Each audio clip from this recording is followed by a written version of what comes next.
of culture that's underneath the apparent superficial diversity, the apparent diversity that is very superficial.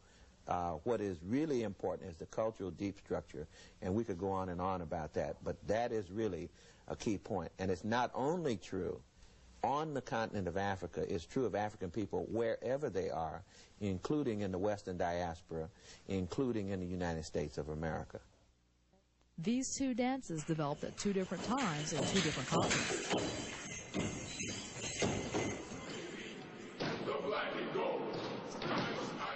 That's why culture becomes very important. That's why people cannot tell us that culture, you know, is something that, I mean, it's important, but don't worry about it. It is important.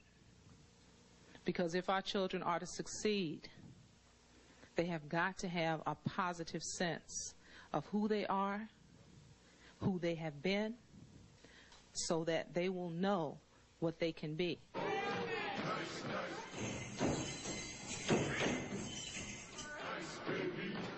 People used to think of culture as, say, the spirit of a society, the basic ideas and symbols and things of that sort.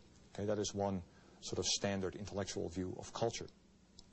Second view of culture, especially pushed by the anthropologists, was a little bit broader and basically thinks of culture as the way of life of a people, which includes their material objects, their arts, but also their customs. So that's a very mixed bag.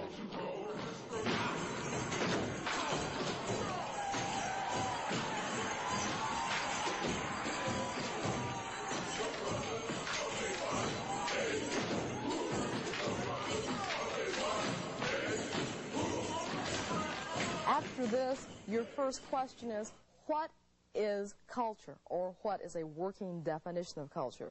For the purposes of this segment of African American Culture, a second look, let's just call culture whatever you can learn. In this edition of our 10-part series, we're going to examine the assumptions most of us make about culture. Can a people deprived of native language and forced to shed traditional lifestyles retain any vestige of their original heritage? Traditional scientific research says no, and they point to what they see as an absolute separation between black Americans and traditional African culture. But there's a volume of information to dispute those claims. The black fraternity step routines you just saw clearly mimic traditional South African boot dances. While this example may seem like a coincidence to some, California psychologist Dr. Wade Noble says it's one of many instances where blacks in America have kept or tapped into their African roots almost subconsciously. Because culture is a mental process, and what happened in our trek to the New World is that we were prohibited from engaging in certain behavioral practices, but the psychology or the mentality of African people never was destroyed.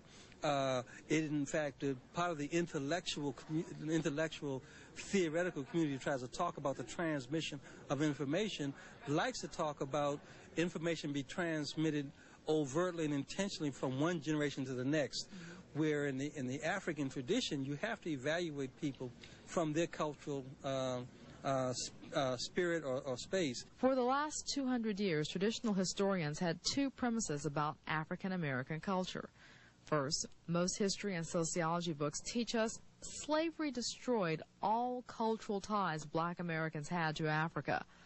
Most historians would also have us believe that African culture existed in an uncivilized and undeveloped environment before the Europeans came. Both tenets of traditional wisdom are wrong.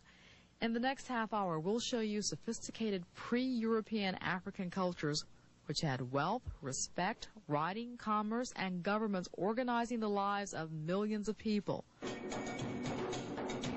To contradict the theory black Americans lost all African culture as slaves, we'll examine linguistic, social, and musical research from Dr. Rosalind Jeffries, Dr. Wyatt T. Walker, and Dr. Asa Hilliard. One of the most obvious areas to see black Americans' ties to Africa comes from linguistics. If we compare black American dialect with some dominant West African languages, we see an amazing amount of often overlooked cultural continuity. And we know that when African people were brought to this country, we were not sat down in a classroom at Atlanta University and taught how to speak the King's English. We had to pick it up as we could pick it up. And so we have African people taking in this new language, this English language, and adapting it to the way that they spoke, their traditional ways of speaking. FT, ST, SK, LD, and the suffix ING. In the English language, these consonant clusters are distributed. In West African language, they are not. Therefore, in African American languages, words like drift, swift, and left will be drift, swift, and left. But as more Black American scholars begin to see similarities, more of the ties to African culture start to fit. Some of them seem very obvious, as Ebonics specialist Dr. Ernie Smith explained during this 1979 PBS interview in San Diego. Relexification is a process of acquiring or restructuring a language. In the case of the English language, we have an example here of some languages having a verb system that is aspectual and some having a tense system. In this particular case, we have the Latin ego amo tu, which the English equivalent would be I love you, but the verb order, subject, verb, object, is not Latin. So relexification has occurred for African speech in that you won't find a copula verb. She, gone. We don't have a verb to expressly predicate present tense. He, they, mine. Whose are these? They, mine. There's no verb to be. No possessive statement. No possessive or copula verb, as they're called in linguistics. In 1979, when few people knew about Ebonics, the study of African American speech, in 1989, Black scholars have moved forward from the richness and wisdom of African oral traditions. Now they've started to dismiss the calculated inaccuracies spread about the intelligence of African slaves. Most of us have learned those slaves came to the New World unable to write. That's not true. They may not have known how to speak or write English, but many spoke several languages and knew how to write in their native tongues. If you saw a people's writing, and you were told that they had no writing, you would call it decoration. If you saw Chinese being written and you did not know this was a formal language, you would indeed say, oh, they do good decoration. What proof do we have to support these claims? Well, the writings themselves. Well, let me just show you Nsibidi, Mende, the Moon script from the Cameroons, the Vi script from Liberia, and the Bete script from the Ivory Coast. And it's important to expose students to all these different writing systems, because that destroys the myth that African people had no systems of writing, that African people did not write. It's a myth. It's a lie. Mrs. Harris wrote the essay on literature for Portland, Oregon's groundbreaking research on African studies. You can read part of that research in the Portland Baseline Essays. This project took almost a decade to develop and now used by Atlanta schools in their infusion program. During her research on writing, Mrs. Harris looked at Black Americans' cultural linguistic ties to West Africa. But while doing that research, she discovered possible ties the writing in West Africa may have to East Africa, specifically the land of Kemet, which most of us know by its Greek name, Egypt. Here you have the Nsibidi script on your right, and then you have the Egyptian script on the left. Look at the similarities. Look at them.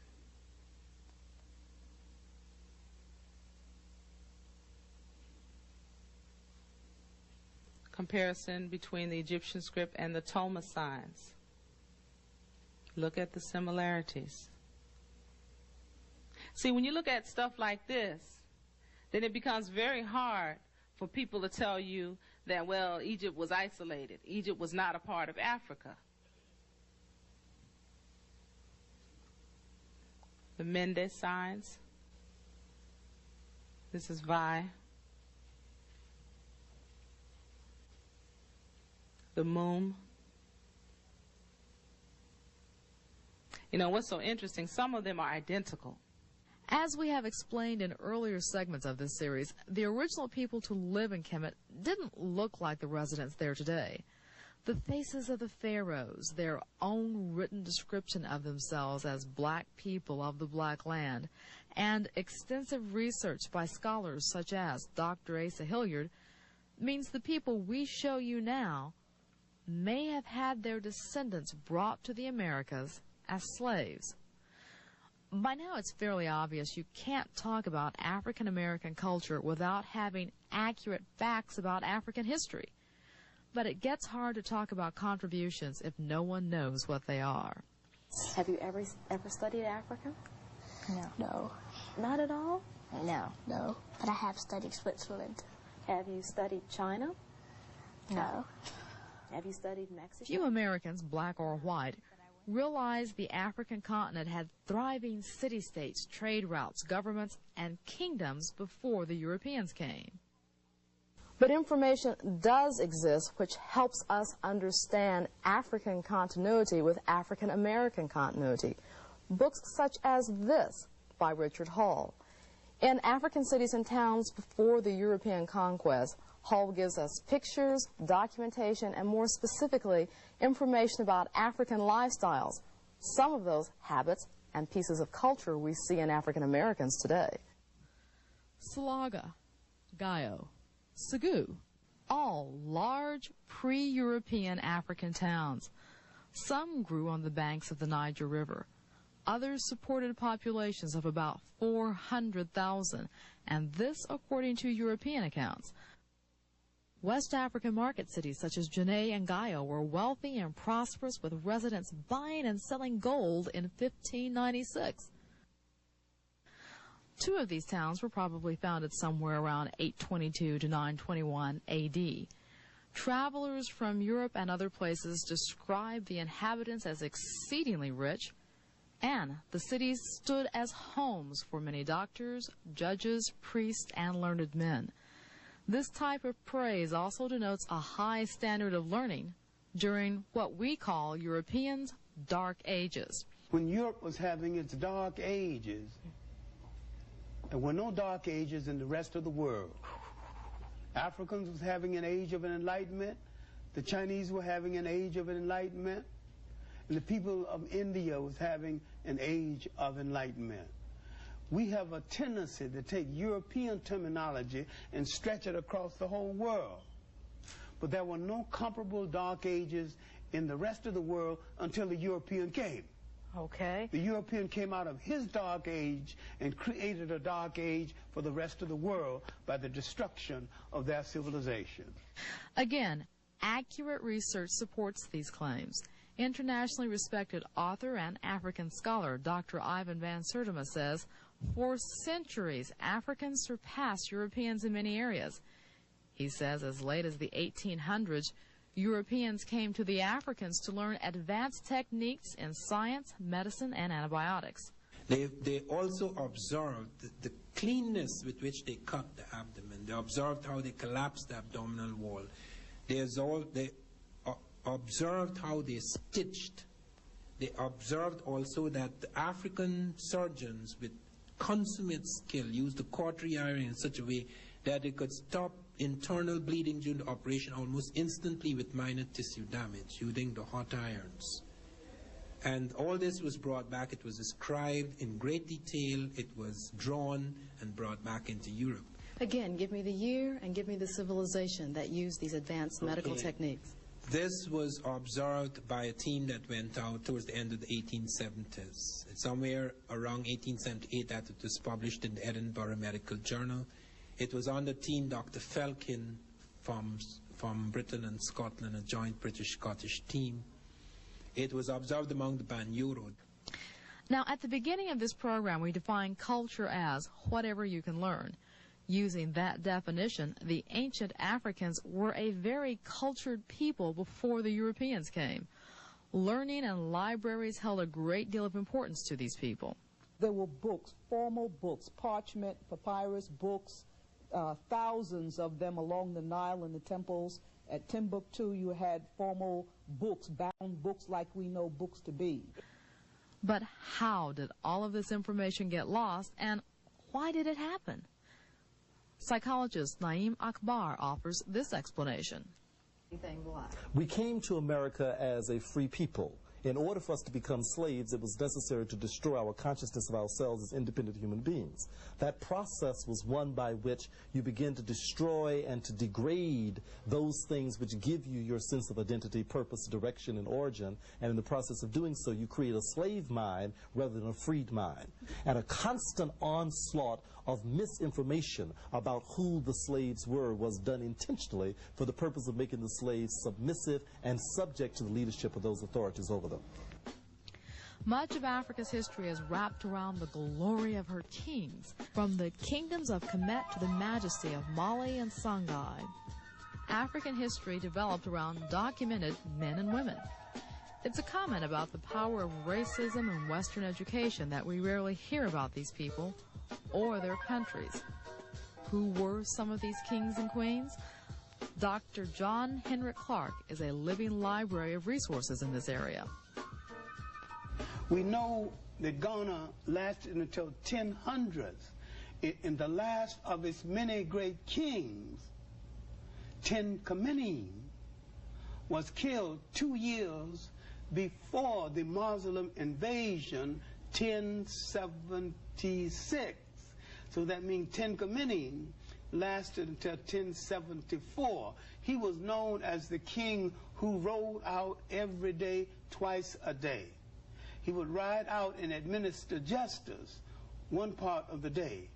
And no one had to move from his presence until he was satisfied that justice had been done in his case. He would ride out at the end of the day with dogs with gold collars, horses better dressed than the then kings of Europe, in splendid regalia. At this point, we should let you know a little about the geography of ancient Africa. Ghana didn't have the boundaries it has today. In fact, according to Dr. Clarke, none of present-day Ghana was a part of ancient Ghana.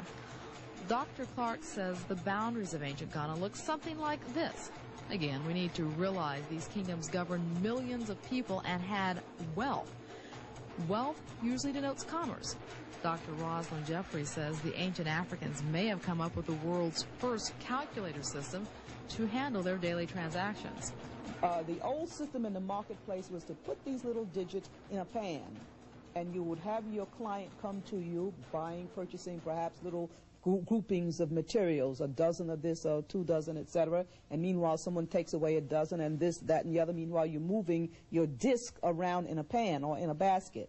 And so as you're moving around, they become your way of counting. So that modern society, we have our little hand calculator, right, with a little battery inside. And the old days, you know, ancient Mali, Ghana, Songhai, etc., they had a little basket where they were shuffling around little metal discs and at the same time, you know, doing their calculations this way.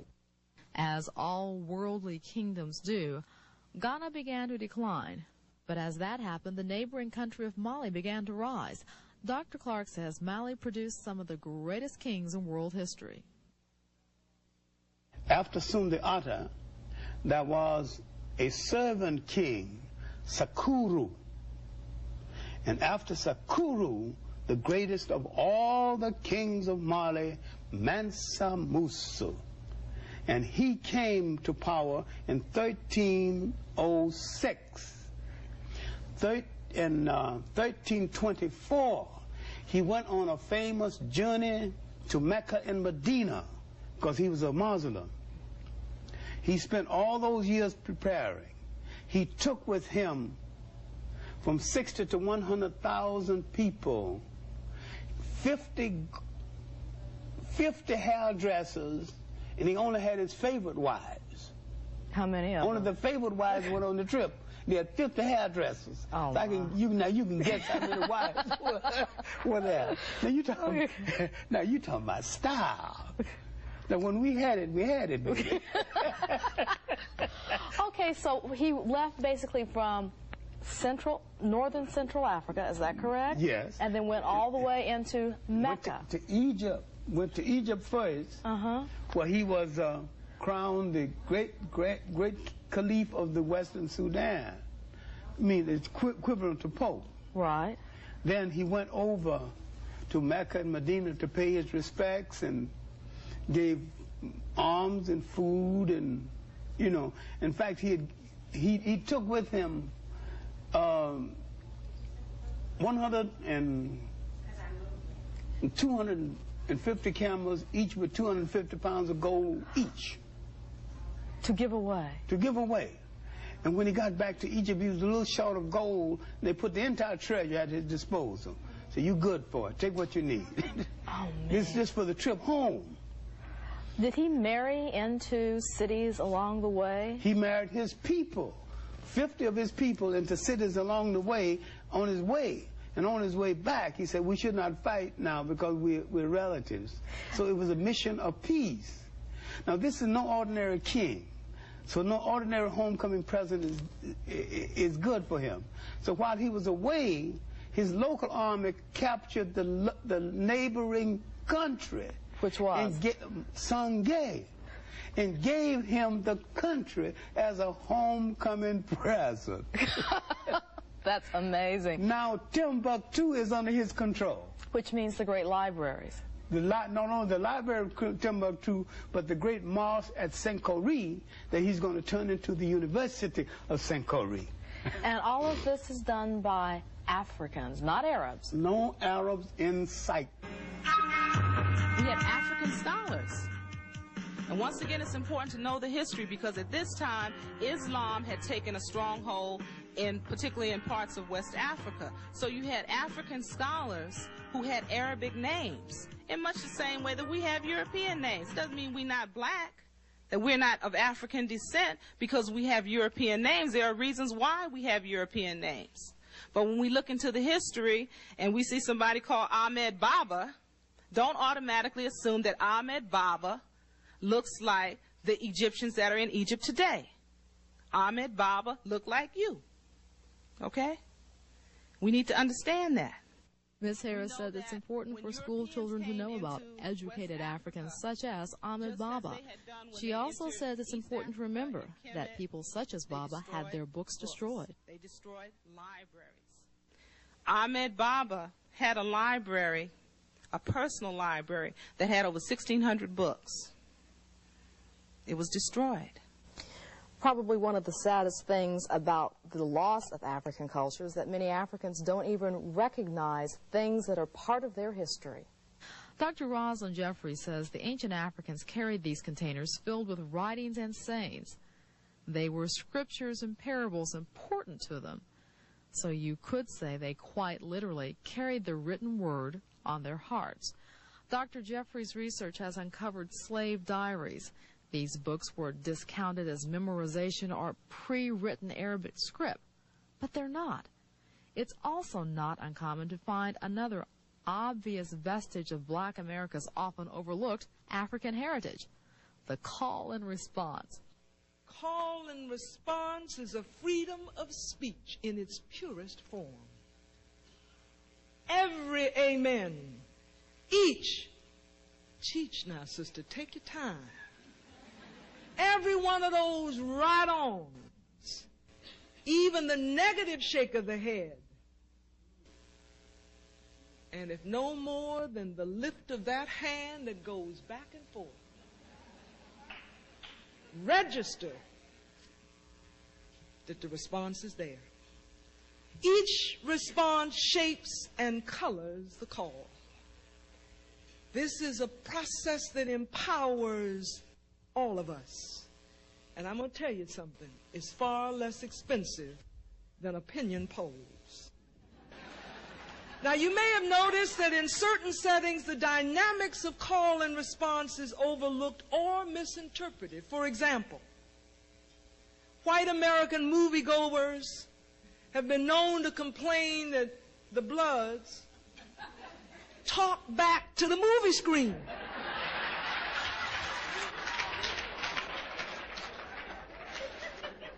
We sure do. Even after centuries of an aborted attempt to assimilate all that is our culture. After centuries of misinformation, we African Americans still respond to the right calls. The more accurate information gathered, the more likely it becomes to see cultural continuity for all African peoples. Unity in traditional black church services, where the call and response of songs echo back to the praise and response shouted before great African kings as they moved among their people. I'm glad, I'm glad, I'm glad, I'm glad. All right, you got, let's do it now. We were in a strange land. We had been snatched from our homeland, raped of our culture, cut off from all that was familiar to us. But down there in the canebrake in the Brush Arbor, we continued to sing and moan and chant for freedom on the rhythm forms and musical idioms that were familiar to us from Mother Africa. Once we were introduced to this new language, we developed what has been called the Pidgin English of the slaves. And on those rhythm forms and musical idioms, after being introduced to this Jesus person, we developed that baseline music art form called the African American spiritual. That old time religion on Monday I got. That old time religion. I'm glad, I'm glad, I'm glad, I'm glad, I'm glad. It's easy to show you comparisons of African cultural continuity in speech and writing and music. It's harder to compare social continuity in African American culture, but it does exist. Following some of the theories he gave us at the beginning of the program, Dr. Wade Nobles says many actions and gestures blacks take for granted actually show cultural continuity. Nobles also says that when a black woman puts her hand on her hip, she makes a gesture of righteousness that may date back to African culture as it was 5,000 years ago. And we understand that that's intent that we can see in the grammar of our behavior. Isn't it interesting that this sign is the Mason Square? And in ancient Kemet, in the hieroglyphs, this sign represented righteousness. And so when sister puts her hand on her hip, she ain't just saying I got big hips and I can rest it here, even though that is true. She, in fact, is saying that there's a question of you being correct. You understand? And when she puts both hands on her hips, she's saying you doubly incorrect. You see? And so all we can say is, hey, I'm sorry. That's the sign. Let's begin to read and understand the intent of content. The content is the hands. Africans are the only group of people who had to hide their heritage and who had the dominant society spend centuries trying to destroy that heritage. While some of that destruction did strip away surface ties, we hope the information presented in this half hour allows you to see all African culture did not die.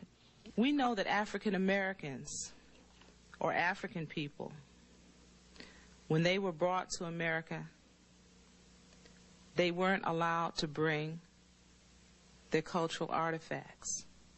They weren't allowed to bring the drum. They weren't allowed to bring the clothing. They weren't allowed to bring many things. But what they did bring, they were able to carry it in their minds and in their hearts. They were able to carry the rhythms. They were able to bring the stories. They were able to bring the patterns of speech. All of this we carried with us.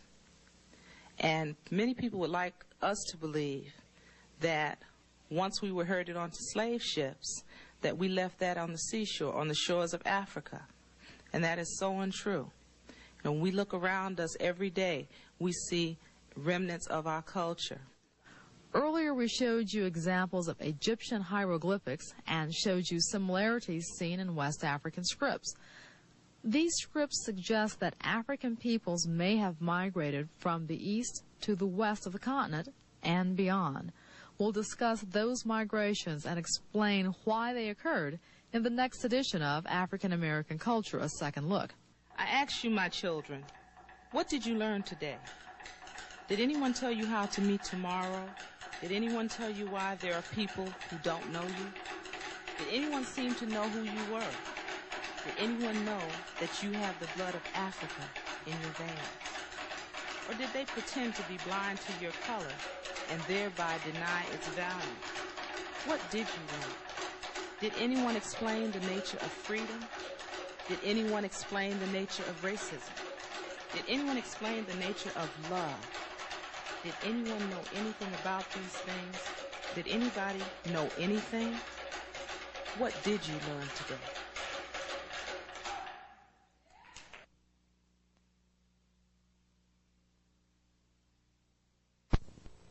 And you go off in the bush, and all of a sudden you run into this little group of people they call Negrillos. How did they get there? You go to Guam, and you find a little group of people called Chimaros, little Moors. How did they get there? You go into Vietnam, and you find these black people in Vietnam. How did they get there?